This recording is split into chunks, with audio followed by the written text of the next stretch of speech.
بسم الله الرحمن الرحيم. إذا السماء انشقت وأذنت لربها وحقت وإذا الأرض مدت وألقت ما فيها وتخلت وأذنت لربها وحقت يا أيها الإنسان إنك كادح إلى ربك كدحا فملاقيه فأما من أوتي كتابه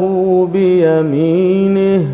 فسوف يحاسب حسابا يسيرا وينقلب إلى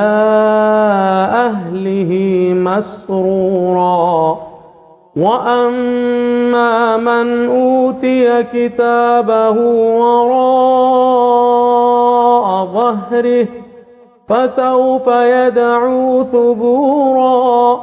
ويصلى سعيرا إنه كان في أهله مسرورا إنه ظن أن لن يحور بلى إن ربه كان به بصيرا فلا أقسم بالشفق والليل وما وسق والقمر إذا اتسق لتركبن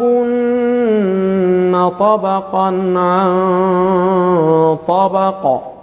فما لهم لا يؤمنون وإذا قرئ عليهم القرآن لا يسجدون بل الذين كفروا يكذبون والله أعلم بما يوعون فبشرهم بعذاب أليم إلا الذين آمنوا وعملوا الصالحات لهم أجر غير ممنون.